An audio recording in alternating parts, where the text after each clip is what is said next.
Buenas tardes a todos. Muchísimas gracias por venir en un día con un tiempo que no acompaña mucho, pero la verdad es que yo creo que la ocasión lo merecía. Gracias, como siempre, al Despacho Ontier y al Espacio Circus por cedernos este espacio estupendo para celebrar nuestras actividades. Nosotros hoy estamos de aniversario. Hace un año, porque fue el 24 de noviembre del año pasado, iniciamos las actividades de la Fundación con una conferencia que dio Ángeles, que fue nuestra madrina de honor. Desde entonces pues hemos organizado ya 12 conferencias, creo que muchos de vosotros sois habituales. Han pasado por aquí más de 1.500 personas. Este mes de noviembre también organizamos como Fundación Aliada de la Fundación Lo que de verdad importa, el primer congreso Lo que de verdad importa Asturias, que congregó a más de 2.000 jóvenes en el Palacio de Congresos Ciudad de Oviedo. Y bueno, hoy tenemos aquí la suerte de que Ángeles ha aceptado nuestra invitación para presentar su nuevo libro, Grandes Maestras, un libro que se ha podido publicar gracias a una campaña de crowdfunding realizada a través de la plataforma de Berkami, una colaboración en la que nosotros hemos también participado, y creo que muchísima gente de la que está hoy aquí también ha colaborado como mecenas. Para los que todavía no tenéis el libro con vosotros, la Librería Cervantes nos ha habilitado aquí un pequeño stand, o sea que si os apetece podéis comprar el libro, que Ángeles os firmará encantada al final de la conferencia. Y para la presentación del libro, Ángeles ha invitado a María Soledad Álvarez, que es catedrática de Historia del Arte de la Universidad de Oviedo. Así que no me enrollo más y os dejo con ellas. Muchísimas gracias. Muchas gracias, Ana. ¿Quién empieza? Bueno, me dicen que empiece yo, entonces voy a hacerlo así. La verdad es que sabía que iba a haber público, pero esto desborda todas las expectativas que yo tenía para este evento. Quizá estoy acostumbrada a otros ámbitos más académicos y más cerrados y que no tienen esta capacidad a lo mejor de convocatoria como hoy aquí. Bueno, quiero empezar, aunque se trata luego de dar sobre todo la palabra a Ángeles e intercambiar las opiniones que quiera que tengamos. En principio le dije que me gustaría hablar un poco del libro, de lo que supone el libro, puesto que como es tan reciente, me imagino que la mayoría de vosotros todavía no tuvisteis la ocasión de verlo. Quiero decir que yo lo vi ayer por la noche.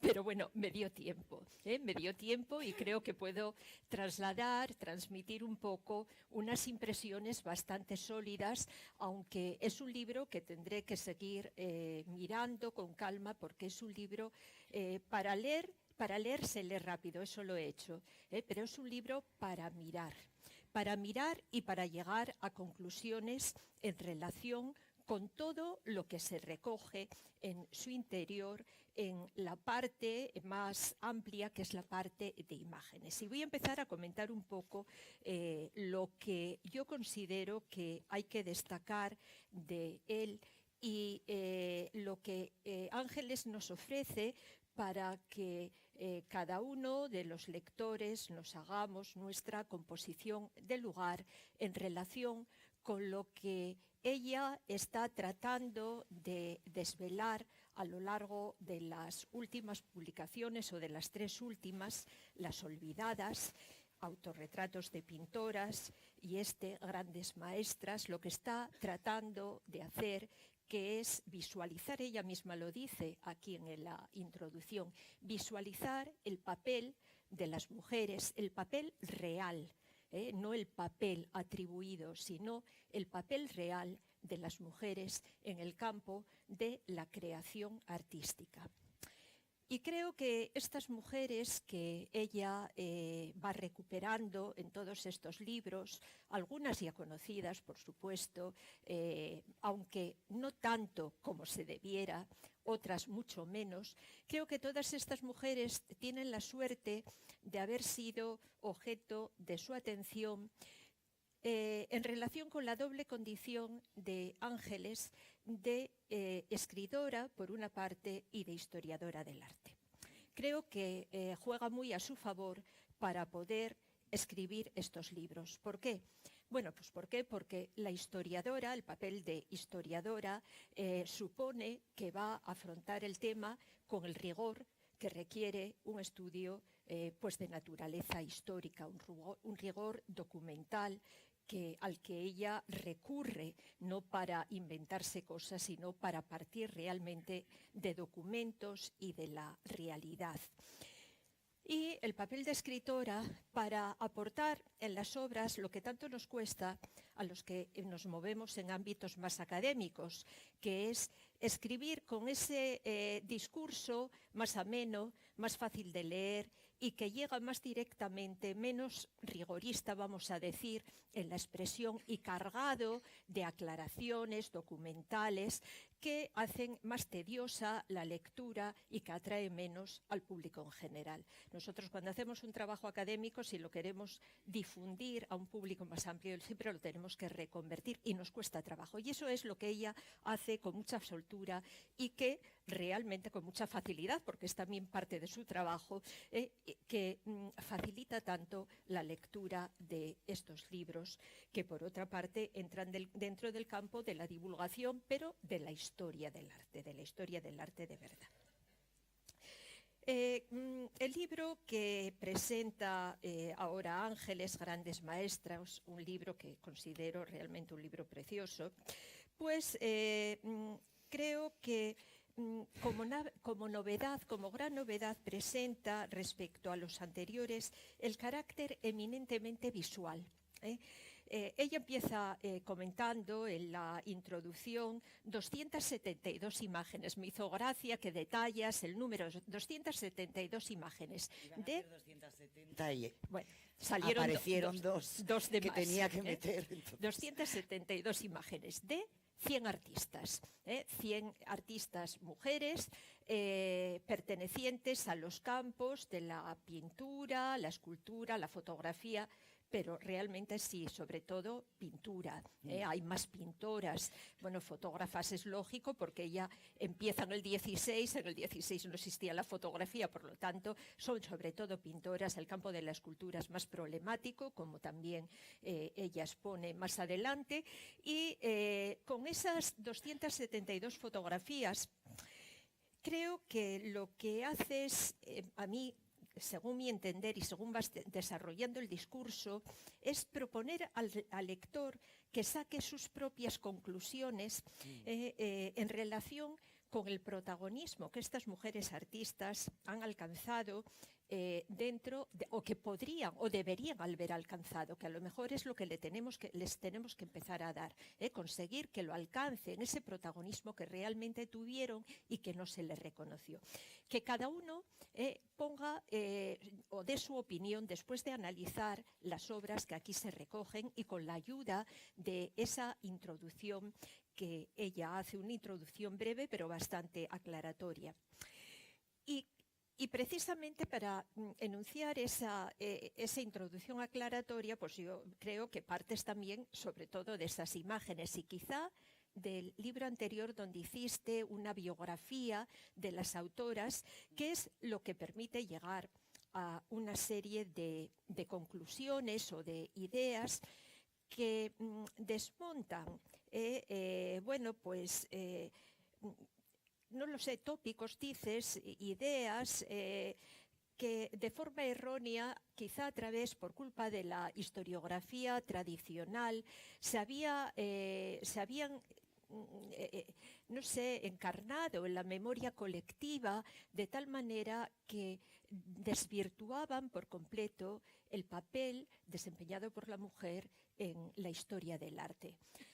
En este sentido, bueno, pues en ese texto introductorio, sin detenerme demasiado, porque aquí me interesó y tomé notas y demás, pero bueno, voy a ser más breve y decir ideas que Ángeles desmonta en relación con esas ideas mal difundidas, erróneas por completamente y convertidas en tópicos.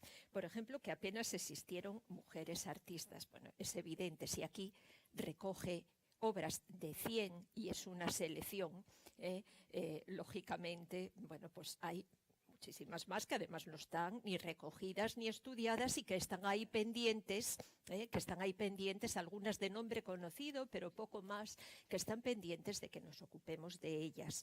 De hecho, bueno, y luego los datos que aportas documentales de cómo los gremios pues tenían recogidas tantas mujeres dentro del gremio de pintores de San Lucas de París. Bueno, pues había un porcentaje muy alto de mujeres. 22%, sí. llama la atención, que era el siglo XIX. 1765 creo que es. Bueno, pues da cuenta, incluso en la academia, mucho más reticente a admitir a las mujeres, alguna aparece. Entonces, es curioso, pero realmente los datos contradicen esa idea, porque esa idea de que la mujer no pintó nada, pintar en el sentido figurado, en la historia del arte, pues claro que sí. Luego, lo mismo en relación con la formación, ahí te detienes y es interesante en ese sentido. Las mujeres no tenían una formación artística, entonces es lógico el recorrido que haces, primero cómo se van formando en los talleres en el antiguo régimen, para simplificar, cómo forman parte de un ámbito familiar, del taller, donde se forman casi de manera natural, porque era el ámbito de su vida, donde transcurría su vida cotidiana, para luego ya trascender a otros ámbitos y llegar ya a unas escuelas que se crean expresamente para ellas ante la prohibición de la aceptación en las academias de bellas artes, de su participación en las etapas más restrictivas.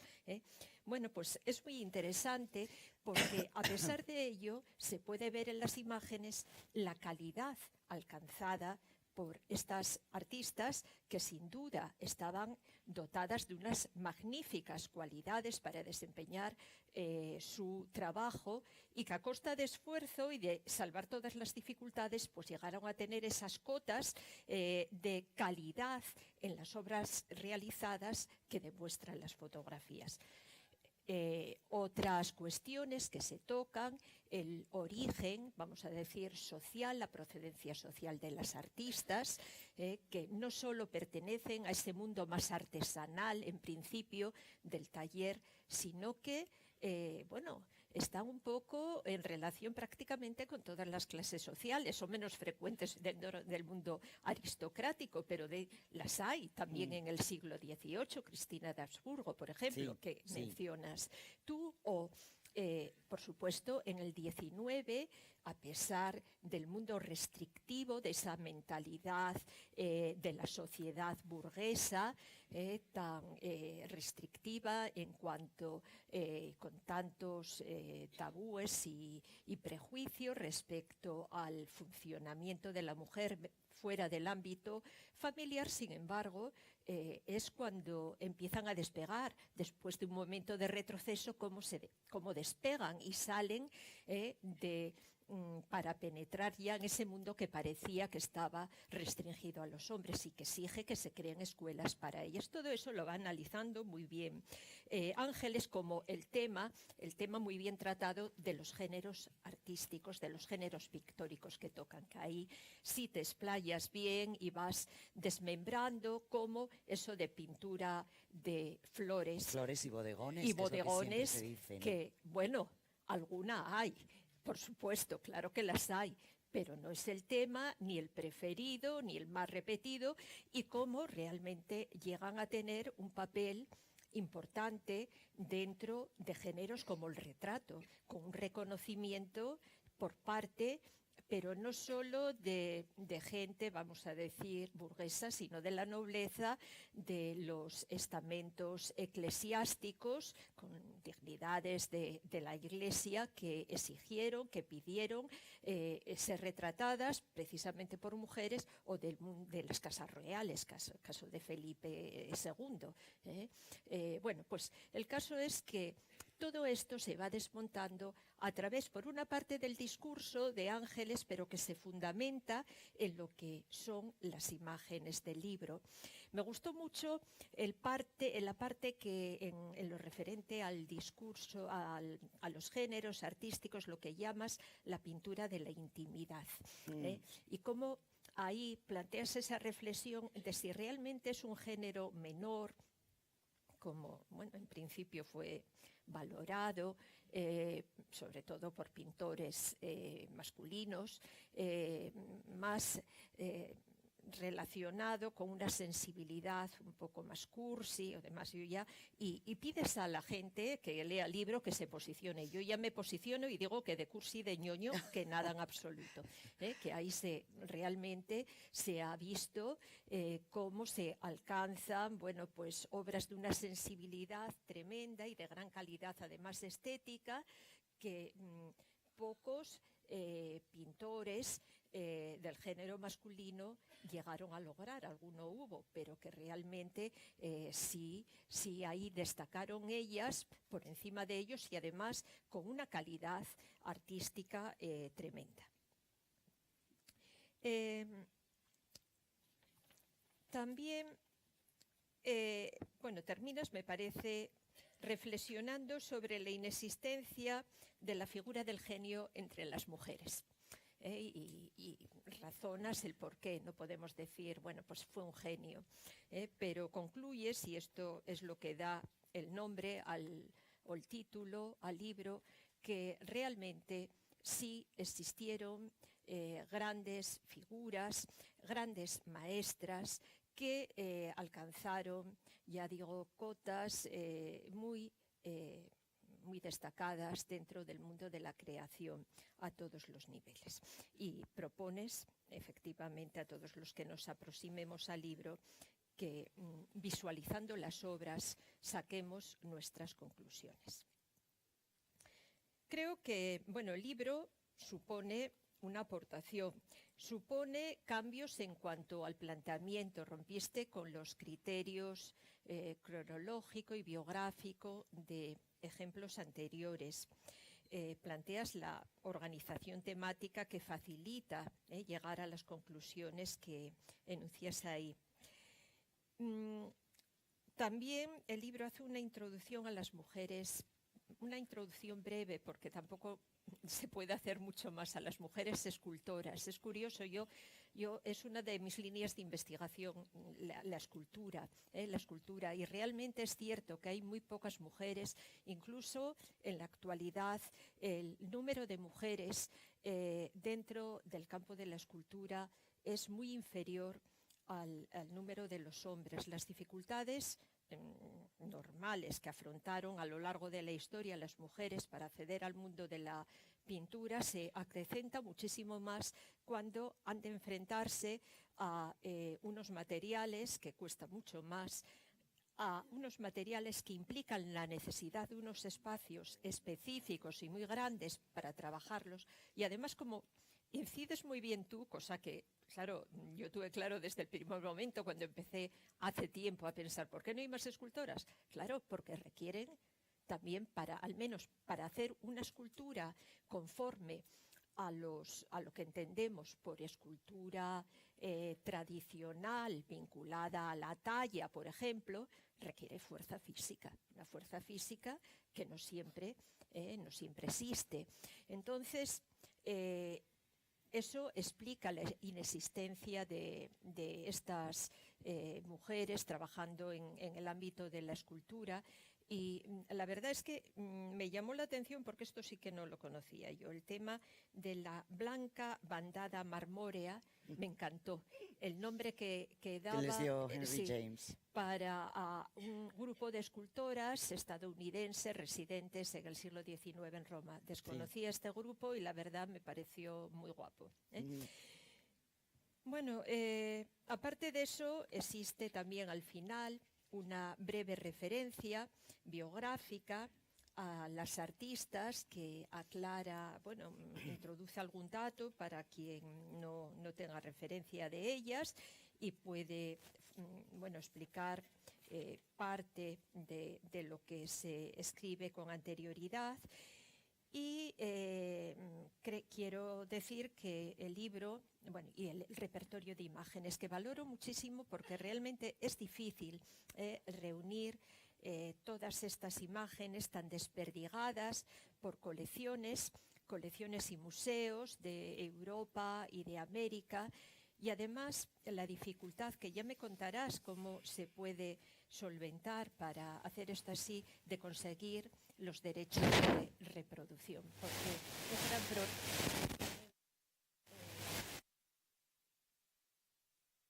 derechos de imagen para poder publicar cuando estamos investigando. Entonces realmente es muy meritorio el esfuerzo que aquí se hace y es una aportación muy importante.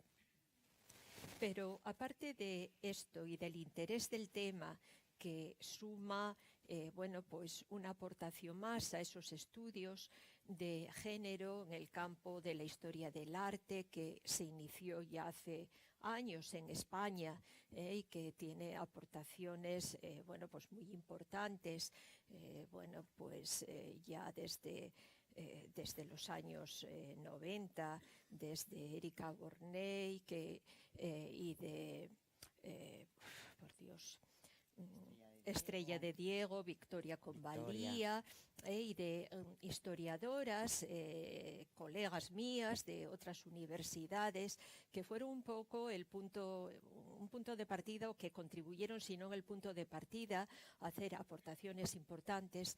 Estas de Ángeles Caso, bueno, pues enriquecen este panorama, y yo creo que tienen que venir a animar a seguir trabajando en el mismo, porque todavía hay mucho campo para hacer y para seguir.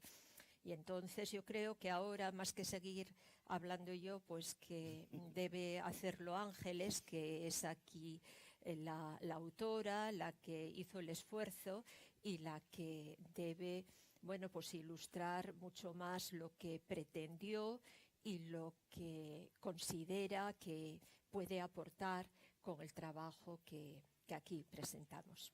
Así que, Ángeles, te doy la palabra. Hola, buenas tardes. Un momento de agradecimientos a todos los que habéis venido, a Marisol por esta presentación. Ahora hablaré a Ana Pardo y a la Fundación 16 de 24, a la gente que ha estado respaldándome estos meses, Yolanda, Iciar, Belén, Verónica, Beatriz Montes, y muy especiales a la maquetadora de este libro, que juega un papel fundamental, Teresa González Ámez, que ha sido una figura clave para que tanto este como el libro anterior salgan como han salido. Muchas gracias, Tere. Es una gozada trabajar contigo, sentarme a tu lado, ir entre las dos haciendo estas páginas y, bueno, contar con alguien como tú, que resuelves los problemas de esa manera extraordinaria, con tanto conocimiento y tanta profesionalidad. Gracias, de verdad. Yo lo digo en los agradecimientos, y es verdad, el libro es en buena medida suyo también. Gracias a todas y todos los que habéis sido mecenas. Marisa, que ha venido desde Vigo, que es la correctora ortotipográfica, que hace un trabajo espléndido también de mirar cada línea y cada palabra para que no haya una errata ni un fallo. Todos los que habéis apoyado esto. Hablabas del esfuerzo, yo me río porque este libro ha estado a punto de chiflarme, si no me ha chiflado del todo, porque ha sido una locura, la verdad, ha sido mucho más trabajo de lo que yo creía que iba a ser, me ha dejado exhausta, pero creo que valía la pena. Me ha creado problemas personales, en fin, pero creo que vale la pena, creo que hay que hacer este esfuerzo y me alegro mucho y te agradezco mucho que tengas, desde la historiografía académica, a la que yo por suerte no pertenezco, eso es lo que me permite hacer esto, porque si no, no podría, porque es muy atrevido e incluso es hasta provocador, ¿no? Pero te agradezco mucho que tengas esta apertura de mente y esta humildad de decir, bueno, a lo mejor hay que revisar algunas de las cosas que se han contado siempre en un discurso, en un relato, que no solo el relato de la historia del arte, es el relato de la historia en general, que es un relato muy patriarcal y muy androcéntrico, muy centrado en el papel de los hombres, en la construcción de la sociedad humana, y que ha dejado de lado, que ha desviado la mirada del papel de las mujeres, tanto de las mujeres anónimas como de las mujeres protagonistas, por entendernos, que también las hubo, aunque nos cuenten que no, ¿no? Esa revisión se está haciendo también. Se está haciendo también desde el ámbito académico porque, lógicamente, ya hay, afortunadamente, ya hay también muchas mujeres en el ámbito académico conscientes, y también hombres conscientes de que esto tiene que ser revisado. Y se está haciendo mucho, mucho actualmente. Hay proyectos, bueno, y aquí en la Universidad de Oviedo tenemos que presumir y tenemos que decir que tenemos un máster Erasmus Mundus de género, un doctorado de género y un grupo de estudios feministas también en el campus del Milán. Quiero decir que en ese sentido se está haciendo mucho, pero queda mucho por hacer, por ejemplo, en investigación en España. Yo también lo digo en el libro, ¿no? A mí me da pena, ya me pasó en el libro anterior, comparo la calidad de las pocas pintoras españolas conocidas, bueno, salvo alguna, o por ejemplo una gran escultora como Luisa Roldán, desconocida hasta hace muy pocos años, ¿no? Pero comparo en general la calidad de las pintoras que yo he podido rescatar, cosas que hay en el Prado, cosas que hay, por ejemplo, en una iglesia de Valencia, supuestamente de las hermanas Joanes Masip, con la calidad de otras pintoras que estaban trabajando en el mismo momento en Francia, en Italia, en Inglaterra, en Alemania, y hay un salto, Entonces, lo que yo no sé, todavía no lo tengo claro, y lo apunto ahí, dejo la duda en el aire, es si realmente es que las que trabajaban aquí no llegaron a ser tan buenas por circunstancias probablemente sociológicas, ¿no? Porque tenían menos formación, menos facilidades para ser reconocidas. No creo que sea porque hubiera menos talento en España que en otros lugares. O si es que todavía no están lo suficientemente investigadas. Y yo sí echo de menos, y aprovecho además que estás tú presente, te lo dije también el otro día personalmente, echo de menos más trabajo de investigación de género por parte de la universidad, de la Academia Española, en el tema concreto de las artistas. Falta todavía, hay un vacío, ¿no?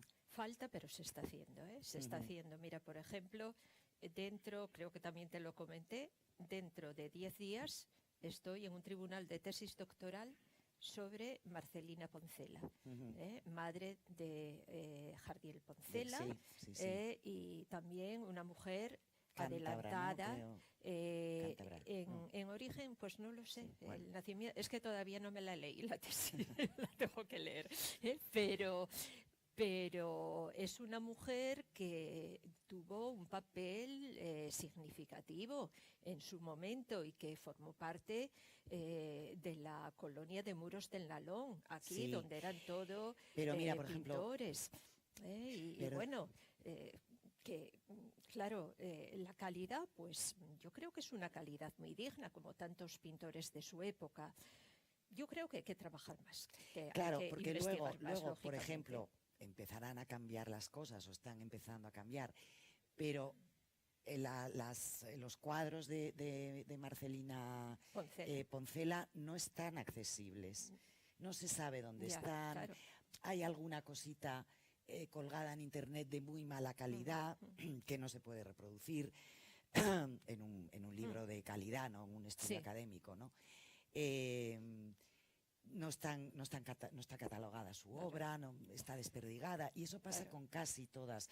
Hay bastantes pintoras del 19 recuperadas por Estrella de Diego, por ejemplo, sus nombres. Estrella de Diego hizo un trabajo impresionante al respecto, pero no sabemos dónde están sus obras.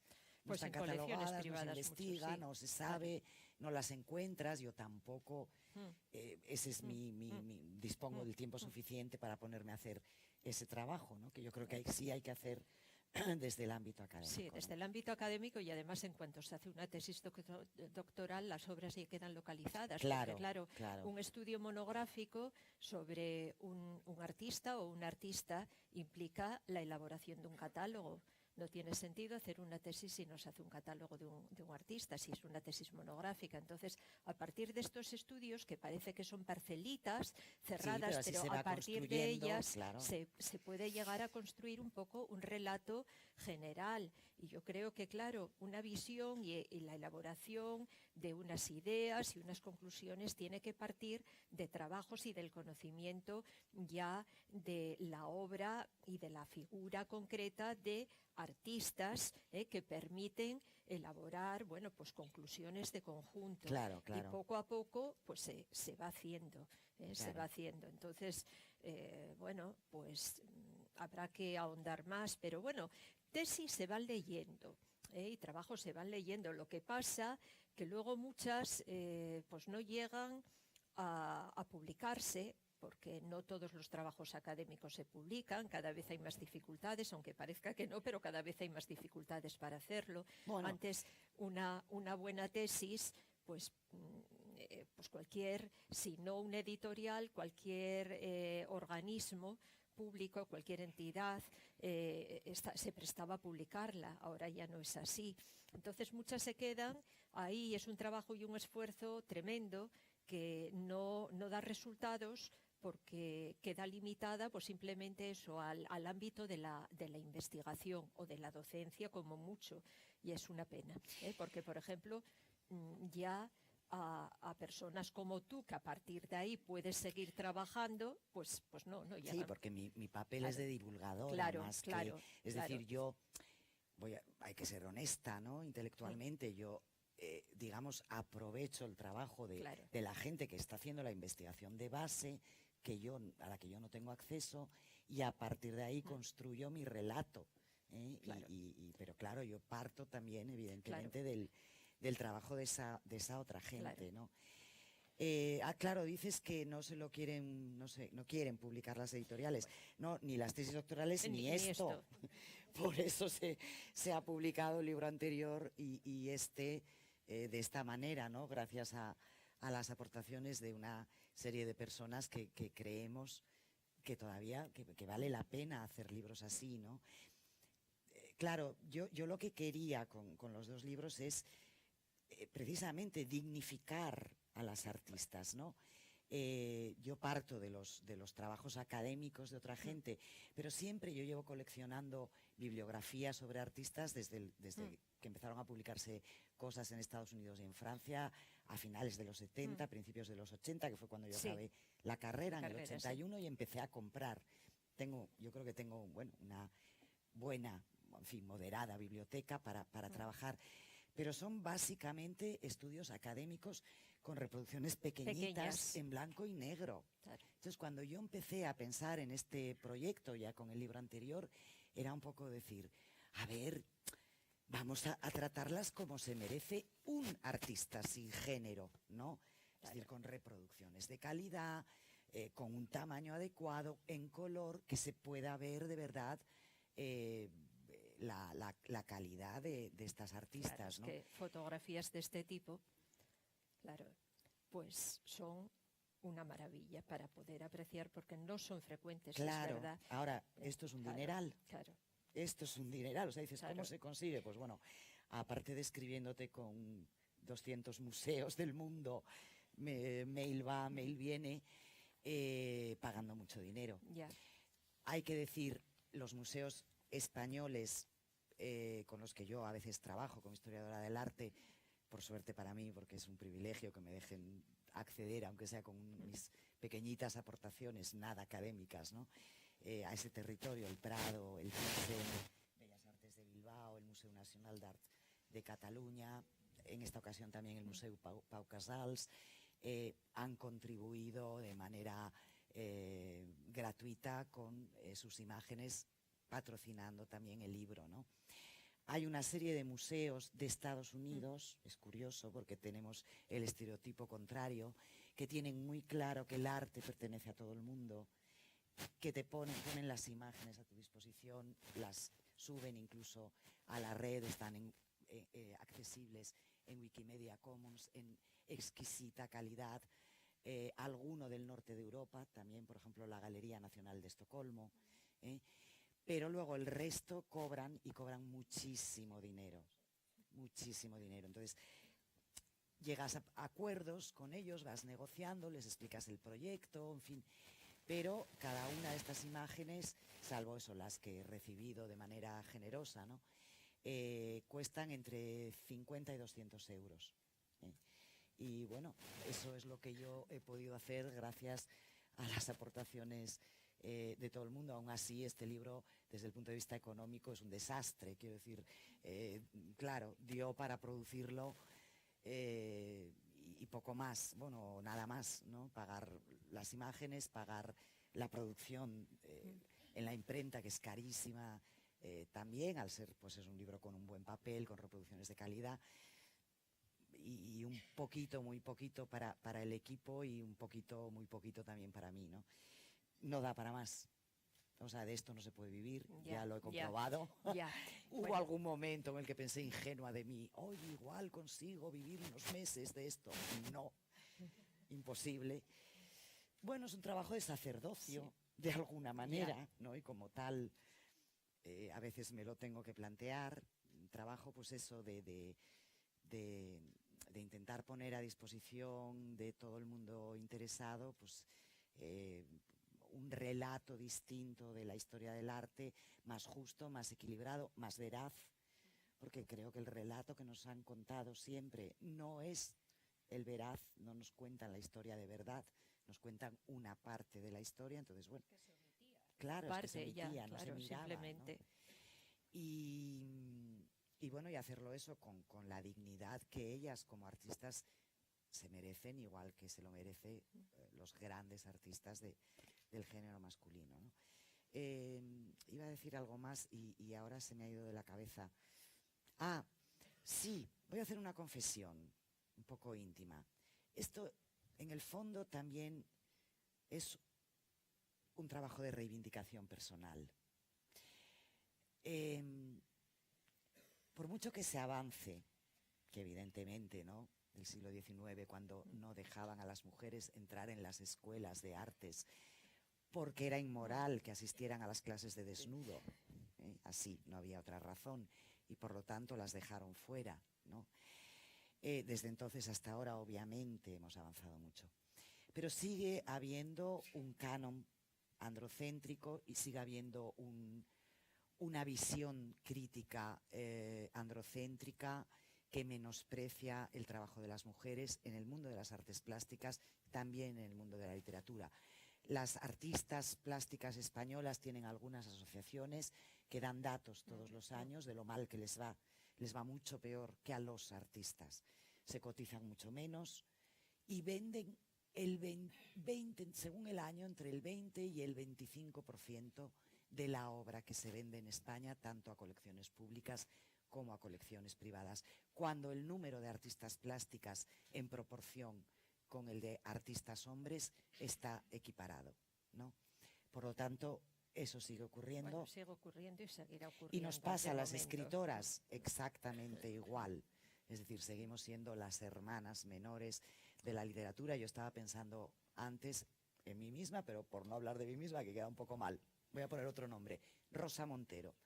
Si Rosa Montero fuera un hombre, sería un intelectual español. Como es una mujer, solo es una escritora, por ejemplo, ¿no? Podría poner otros muchos nombres de gente que hacemos novela, ensayo, historia, artículos, que nos comprometemos con la realidad, etcétera, etcétera, y que por ser mujeres nunca vamos a llegar al grado de intelectuales, nunca se nos va a reconocer, que no vamos a tener los grandes premios, los premios institucionales, no los comerciales. Los comerciales es fácil tenerlos, ¿no? Un Planeta es muy fácil tenerlo. Bueno, muy fácil, quiero decir, basta con... No, sí, entendámonos, basta con que la editorial sepa que tus libros se venden bien. Es así de sencillo. ¿eh? No es fácil llegar ahí, pero una vez que tus libros se venden bien, es fácil tener el planeta. Ahora, que te den los nacionales, que te den el Princesa de Asturias, que te den, no digo que me den, que les den, que nos den a las mujeres, no os cuento el Cervantes, ¿no? Es como, o sea, para que le dieran el Cervantes a Ana María Matute, no sabéis la presión que tuvimos que hacer. Montamos un lobby, pero un auténtico lobby de escritoras fundamentalmente, periodistas, mujeres, aunque también intervinieron hombres, que cada vez que nos encontrábamos con Víctor García de la Concha, entonces presidente de la Academia, íbamos a por él. Víctor, Ana María Matute, Cervantes. No, Víctor, Ana María... Pero un lobby auténtico de presión, ¿no? No es fácil. Seguimos teniéndolo muy difícil. Y yo creo que en el fondo, cuando escribo sobre ellas, cuando me empeño tanto en rescatarlas, porque me estoy identificando con ellas.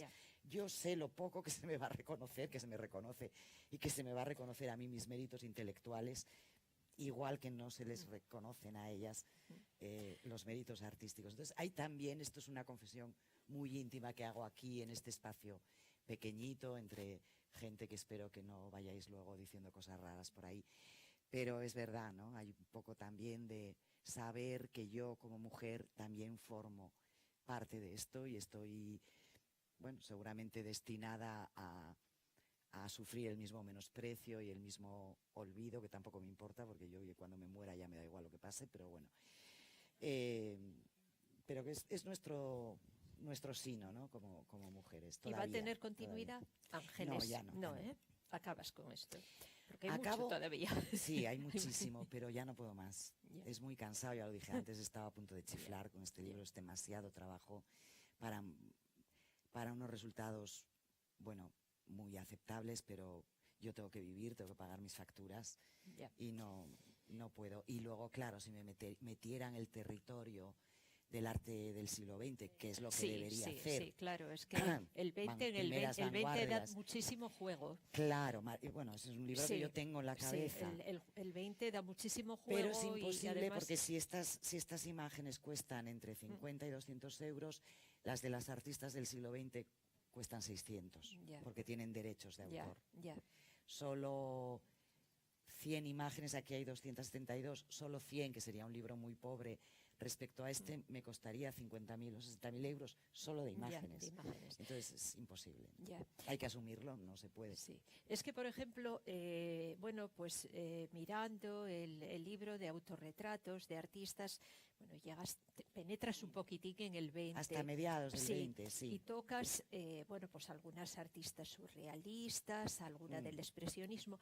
Me llamó la atención que no apareciese ninguna del constructivismo ruso. Porque no había autorretratos. No encontré autorretratos. Claro, no caía yo, porque me llamó la atención porque pensando en la Popova, las adoro, o Stepanova, Stepanova, ¿cómo no las toco? Las adoro, pero claro, son magníficas. No pero encontré claro, autorretratos. No digo que no los haya, digo que yo no los encontré, claro. Yo autorretratos tampoco conozco de ellas. Claro. Conozco entonces, por eso, sí en fotografía, pero por eso no las pude incluir. Y claro, me encantaría hacer ese libro sobre, al menos llegar eso, con un tercer tomo, cubrir la primera mitad del siglo XX, por lo menos eso, la vanguardia histórica. Yo sé que económicamente es imposible. Claro, es que sería fabuloso. Necesitaría 10.000 mecenas, si me los conseguís, o 7.000. Sí, la lotería. Claro.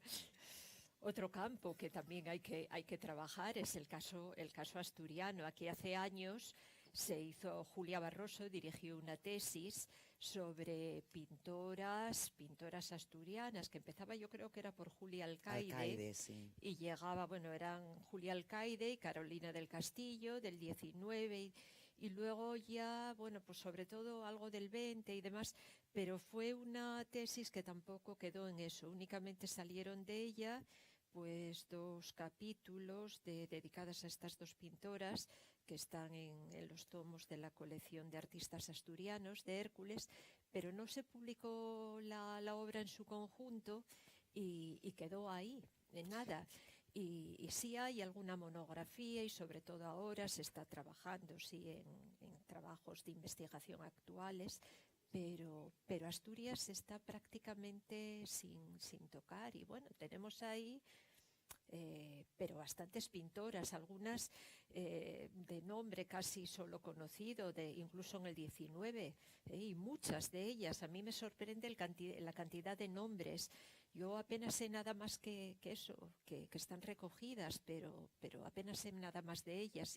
Y seguramente rastreando todavía se podrá, pero claro, es trabajo de investigación. Claro. Eso es trabajo de investigación porque hay que meterse en colecciones privadas, en archivos y supone dedicarle mucho tiempo. Si hay aquí jóvenes historiadoras, historiadores del arte, yo siempre lo digo en todos los sitios donde voy hablando de este tema, animaros, que queda mucho por hacer, pero sí es verdad que luego son un poco estos sinsabores, ¿no? De que dices, ya haces todo ese trabajo. La gente que hace las tesis luego se quedan. Hombre, ahora se puede publicar todo en internet también, que ya por lo menos. Bueno, sí, y además tiene una difusión muy grande, mucha más, pero hay otras fórmulas, ¿no? Para dar difusión. Pero bueno, no está fácil, no está fácil. La verdad es que no está fácil. Sí. Por tocar otro tema que ya no sé si estamos bien de tiempo, ya igual vamos un poco justos, un tema que me llamó la atención del papel de la mujer en el 19, cómo experimenta ese retroceso en la primera mitad del siglo. Claro, yo lo veía más en plan global y me parecía que el siglo XIX sí que era un siglo en el que despegaba, ¿no?, la mujer, pero claro, en una época un poco avanzada, y cómo después de eso, de haber tenido,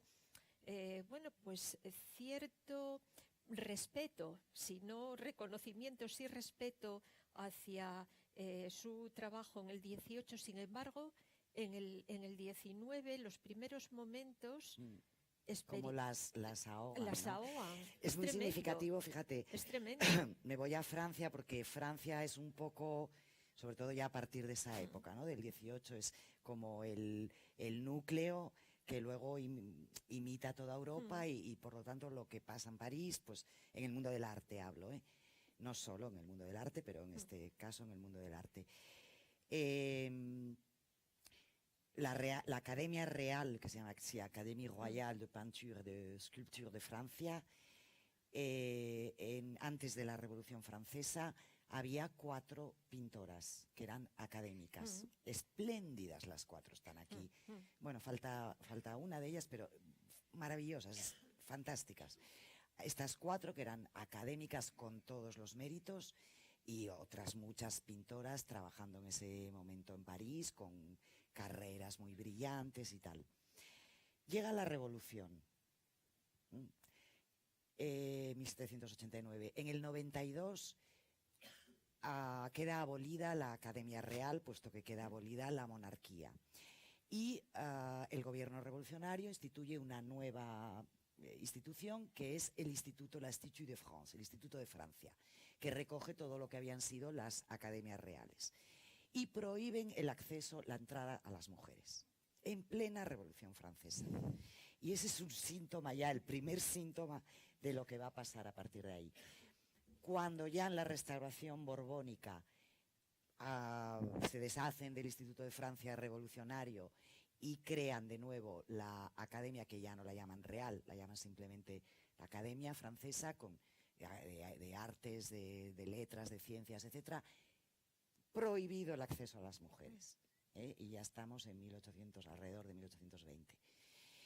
Bueno, esa transformación social que supone la revolución con el acceso de la burguesía al poder, desde mi punto de vista, esto es una interpretación personal que por supuesto se puede discutir, supuso un paso atrás, aplicó la moral burguesa, el principio de clase media y de alta burguesía de que la mujer es el florero que tiene que estar en casa dedicada a la vida doméstica, que no lo era ni en las clases populares ni en la aristocracia, o no tanto. Entonces aplicó plenamente esa moral, esos criterios, esos conceptos, y desde mi punto de vista fue el peor siglo para la condición femenina. Es curioso, sí. Que luego a finales de siglo ya sí empiezan los movimientos feministas a luchar, ¿no? Y sufragistas. pero fue el peor siglo, ¿no? Toda la era victoriana, es que es tremenda, ¿no? La situación de condena a la que quedan sometidas las mujeres, ¿no? Pero bueno, esto es mi interpretación, mi lectura, y creo que se comprueba aquí. Ves a las, a las pintoras del 18 que son espectaculares, buenísimas, y llegas a la primera mitad del 19 y haces, uff, es que cómo baja la calidad. Claro, porque baja su autoestima, baja su capacidad de acceder a la formación, baja el reconocimiento público. Es muy difícil, como yo digo al final de la introducción, es muy difícil ser un genio cuando lo tienes todo en contra, ¿no? Entonces hicieron lo que pudieron, pero estas pobres de las primeras décadas, hasta los años 50, 60 del 19, lo tuvieron muy difícil. Sí, claro, es que piensas en la mujer del 19, la mujer artista, y empiezas a pensar en figuras, bueno, en este caso, Morisot, las impresionistas. Claro, pero son son posteriores, claro, son posteriores. Hasta llegar ahí hay 6 décadas de desierto, ¿eh? Incluso dentro del campo de la escultura, Camille Claudel, que es una figura, bueno, impresionante. Pero sí son posteriores. Claro. Es realmente llamativo, que atraviesan, y no solo las artistas, yo creo que en general las mujeres europeas o las mujeres del mundo occidental en ese momento, ¿no? El capitalismo también supone un cambio radical en la manera de vivir las mujeres de las clases bajas, de la clase trabajadora, que pasan de vivir en estructuras de producción familiares, ¿no?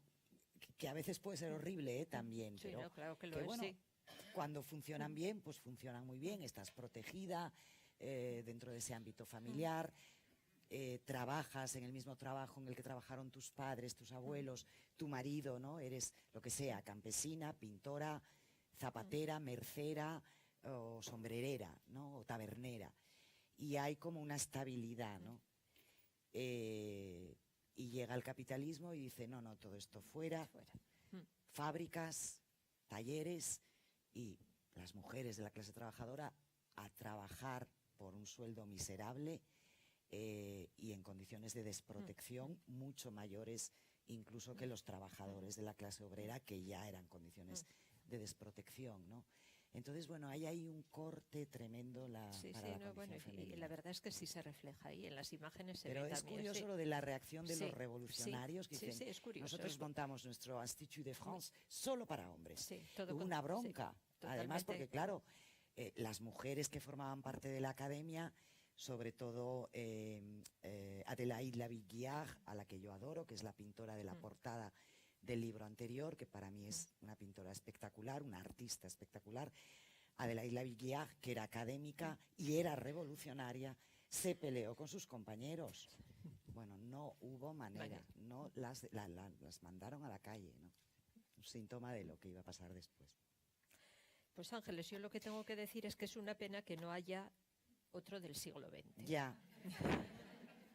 Si me conseguís el dinero, una beca, yo lo hago.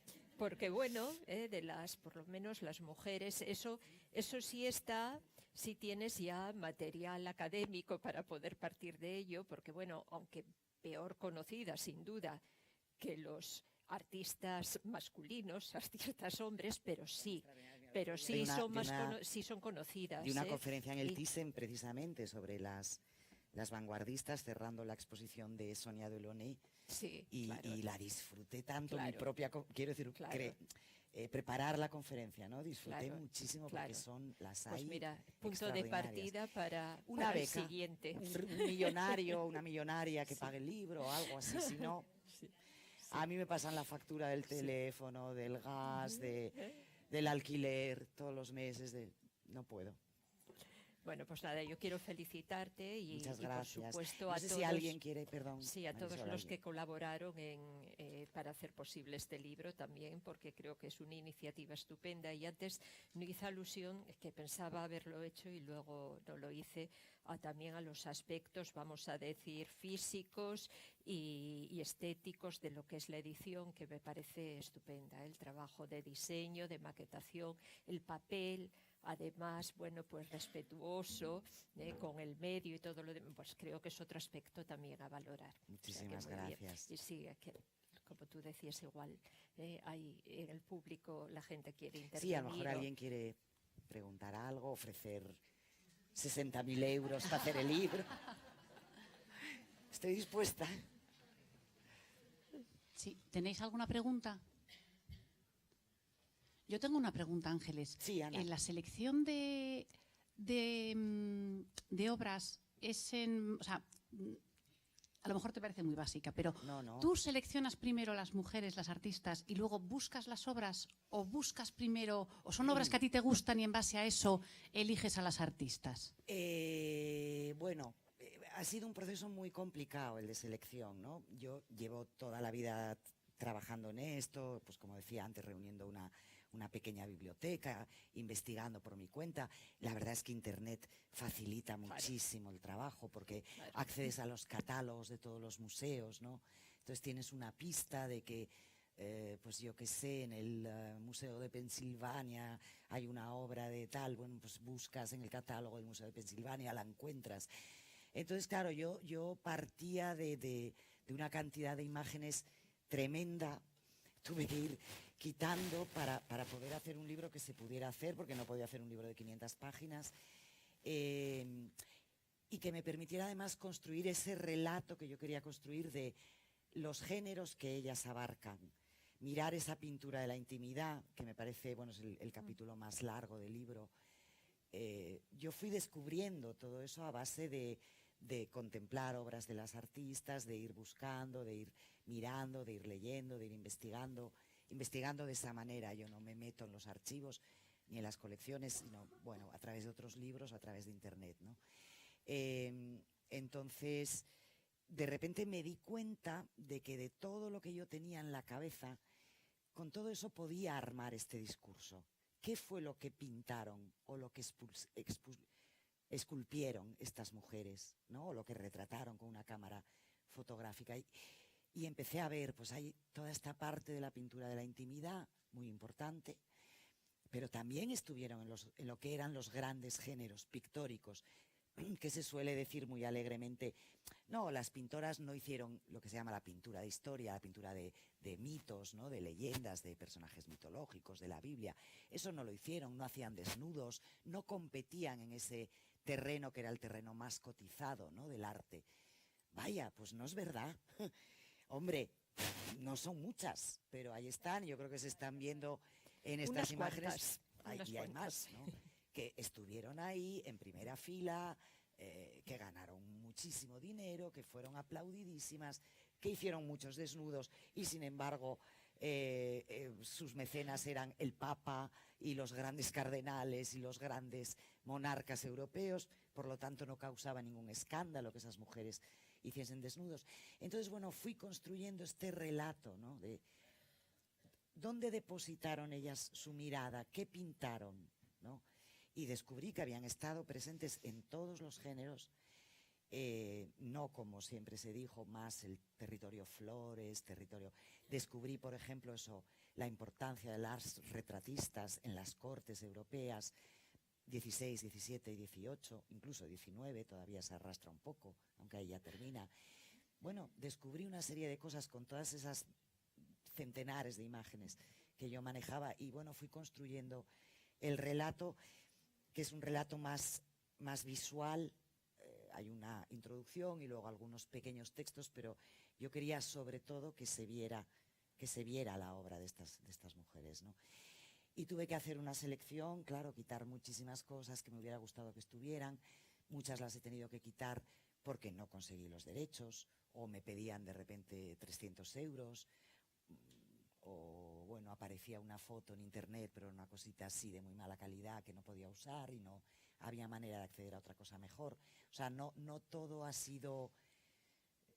No todo esto es porque yo he querido que esté todo esto, sino que muchas veces también es que me he visto obligada porque no he podido acceder a otras cosas, ¿no?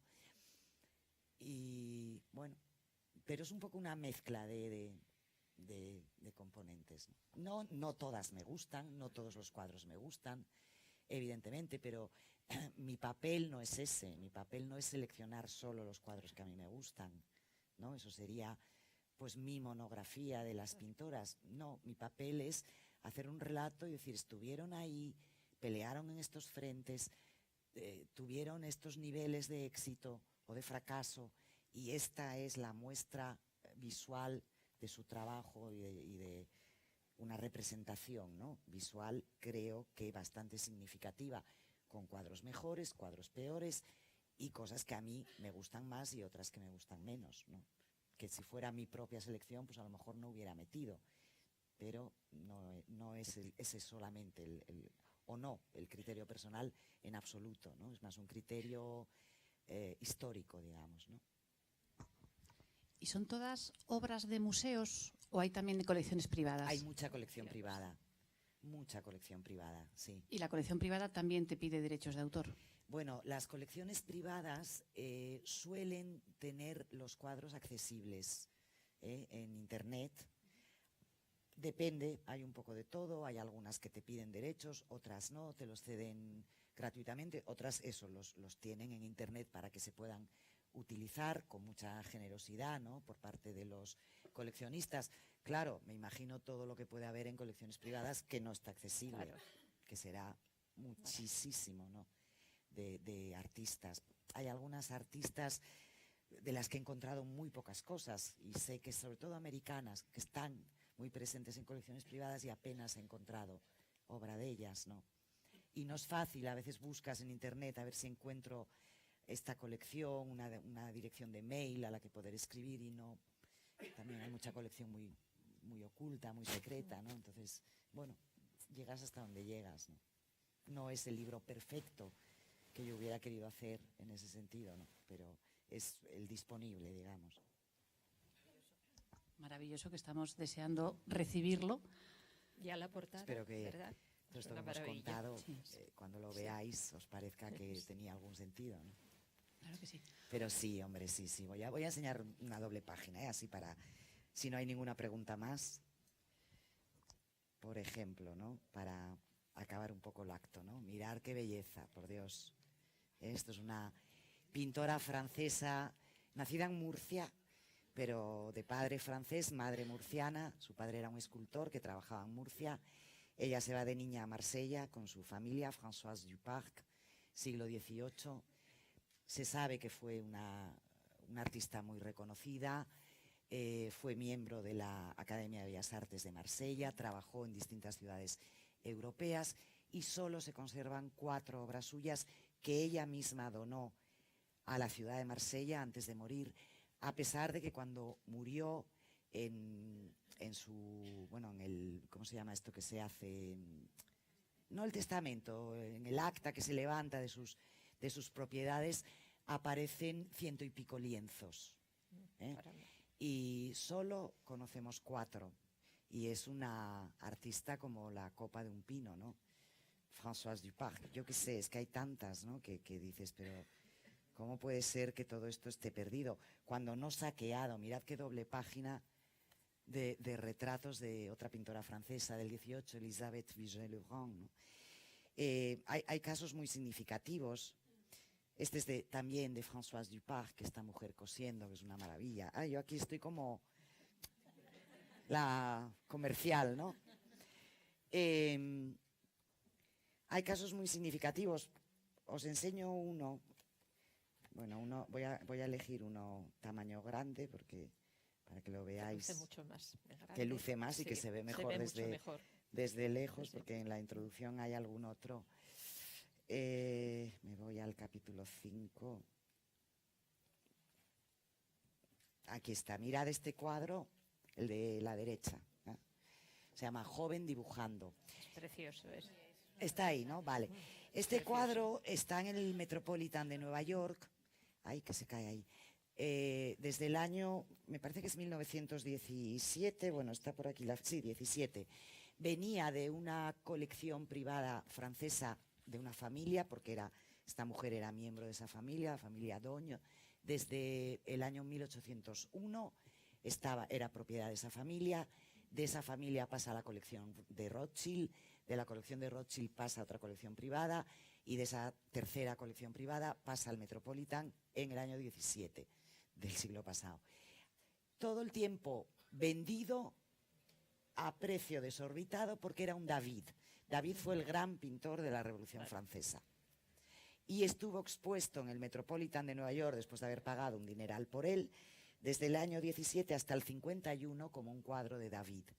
En el 51 un experto se lo cuestiona y empieza a investigar. Y descubre que este cuadro había estado expuesto en el Salón de París del año 1801 y que era un cuadro de una artista, mujer. Hubo dudas entre dos y ya en los años 70 se le atribuyó, bueno, ahora mismo está considerado obra de Marie-Denise Villers, una pintora de la que solo se conocen este cuadro y otro que creo que también anda por ahí, que a mí me gusta muchísimo, ¿no? Pero era un David carísimo. Bueno, esto ha pasado con la obra de muchas pintoras, ¿no?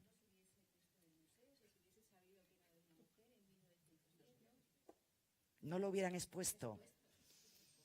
Pues probablemente no, o desde luego no hubieran pagado la cifra que pagaron. Por él, eso seguro, claro. No hubieran pagado la cifra que pagaron, eso fijo, ¿no? Pero bueno, como esa hay otras muchas historias, algunas están contadas aquí, ¿no? Pues también Judith Leister, que durante siglos se vendieron sus cuadros como obras de Frans Hals, y solo, lo mismo, en 1898 el Louvre compra un cuadro de Frans Hals. Frans Hals es un pintor holandés cotizadísimo. El Louvre compra este cuadro que está aquí a un precio altísimo y de repente se dan cuenta de que hay una firma que no es la de Frans Hals. ¡Ay, qué raro! Mira, hemos comprado un Frans Hals y la firma no es de Frans Hals. Claro. El Alegre Bebedor. Y entonces descubren, la Alegre Compañía, el Alegre Bebedor es otro cuadro de Judith Leister. Entonces descubren, ¿y esta firma de quién es? Y empiezan a investigar y aparece esta señora, una pintora del 17, holandesa, completamente olvidada, Judith Leister, cuyos cuadros habían estado vendiendo durante 3 siglos como cuadros de Frans Hals, uno de los pintores más cotizados de la historia, ¿no? Bueno, eso ha sido una constante y todavía, ahora mismo en el Museo del Prado, hay un cuadro en debate, uno de los retratos de la familia de Felipe II, expertos diciendo que es de Sofonisba y expertos diciendo que es de Juan Pantoja de la Cruz, uno de los pintores a los que se atribuyeron durante siglos los cuadros de Sofonisba del Prado, que no aparecieron hasta hace 20 años. No porque no estuvieran, que estaban, pero estaban como cuadros de pintores, ¿no? Y todavía ahora mismo hay uno en discusión, ¿no? O sea, todavía es una constante. Hemos hablado mucho de la academia, de la universidad, pero hemos hablado poco de lo que pasa en los museos, que también son muy conservadores, más incluso probablemente que la propia academia. Les cuesta mucho rehacer el discurso y les cuesta mucho reatribuir obra. Entiendo que es muy complejo también reatribuir una obra de arte. Además hay intereses económicos por medio. Bueno, claro, y seguros. Claro. Es que cuando pasó esto en el Louvre con el cuadro de Judith Leister, hubo un juicio, porque el comprador anterior que le había vendido el cuadro al Louvre, que a su vez se lo había comprado a otro, como un Frans Hals, demandó al vendedor porque le había pagado una fortuna, un cuadro que no valía ni la mitad de lo que él había pagado, porque no era de Frans Hals, sino de una tal Judith Leister desconocida, ¿no? Los seguros por en medio también. O sea, hay mucho territorio ahí muy complicado, ¿no? Las cotizaciones de los artistas son una construcción falsa, que casi nunca se basa en nada más que en criterios, no se sabe muy bien de quién, que de repente decide que esto vale muchísimo, ¿no? Y alguien que lo paga. Claro. Mira, por ejemplo, cuando se inaugura el Louvre, que se inaugura bajo Napoleón, hay por lo menos una artista francesa, que es esta que os he enseñado los 2 retratos, que es esta Elisabeth Vigée-Lebrun, que todavía está viva. El primer director del Louvre es su exmarido y hay varios cuadros suyos en el Louvre que ella vivió para ver cómo se abría el Louvre con algunos de sus cuadros. No, esto te estoy hablando de 19. Pero, bueno, depende mucho de de la época. Lo que pasa es que sí es verdad que en general los grandes museos que proceden del 19 tienden a tener un discurso en el que las pintoras, pues eso, quedan ocultas, olvidadas o escondidas en los rincones menos visibles de los museos, o saqueadas directamente, o muchas veces escondidas, ¿no? Muy bien, bueno, pues creo que nos hemos alargado un poquito. Muchísimas gracias, Ángeles, muchísimas gracias, a todas, María Soledad. a todos. Y gracias a todos por venir. Gracias.